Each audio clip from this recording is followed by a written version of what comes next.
بسم الله الرحمن الرحيم. الحمد لله رب العالمين، ثم الصلاة والسلام على رسول الله وعلى آله وصحبه أجمعين. waxaan rabaa inaan halkan ka caddeeyo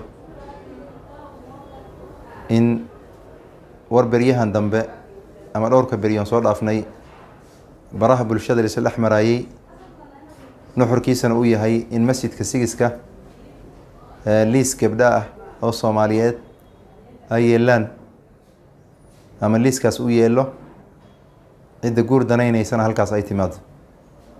war nuxurkaas amaba macnihiisu sidaa yahay ayaa social media beryahan isdhex socday.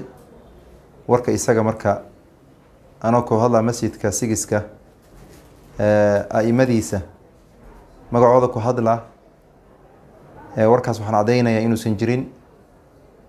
warka isaga ahna sida uu masjidka ugu baxayna uu ahaa nin sheekh ah oo kelimad wacdi ah la siiyey ayaa isagoon idan u haysanin, isaga oonan nala tashanin ayaa warkaas bixiyey oo yiri masjidka hidaaya ayaa warkaas laga iclaamiyey ayuu sheegay. warka isaga marka sheekha hadduu ismoodsi isaga in hidaaya laga sheegay iyo hadduu ka jiraba annaga wax naga khusay ma lahan. masjidka sigiska waxaan cadeynaynaa in haba yaraatee wax gabdha ah oo liis keensaday ama wax gabdha ah oo guurdoon ah oo noo yimid ayna jirin. cidda warkaas maqashay oo social media ku aragtayna ay ogaato warkaas inuusan war jiro ahayn. gabdhaha Soomaaliyeed xaraash ma ahan, gabdhaha Soomaaliyeed raqiis haas uma ahan. guurka qofka doonaana dee wadiiqadiisa jidka loo mara wuu yaqaanaa. cidda dee kaalmo u baahanna meelaha kaalmada loo doonta aad bay u fahmi kartaa. marka warka isaga ah waxaan xaqiijinaynaa inuusan jirin.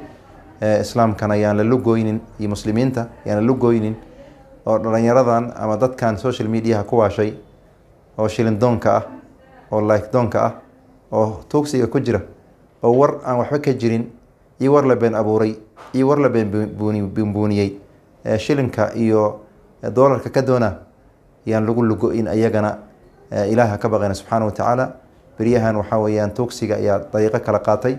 arrinkaas marka waxaan xaqiijinaynaa inuusan jirin wax gabdha ah oo masjidka sigiska liiskooda keensaday oo dalbana in muxuu ah rag guursada loo raadiyo.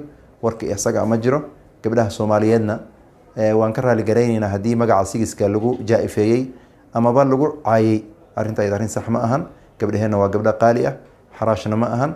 cidda guurdoonna wadiiqada uu mara wuu yaqaana. ilah waxaan ka baryaynaa subxana wa taala bismi llahi wa sifaati inuu khayrkana waafajiyo meel kasoo jiro. hada wallahu aclam wa sal allah waslam ala rasuulina mustafa.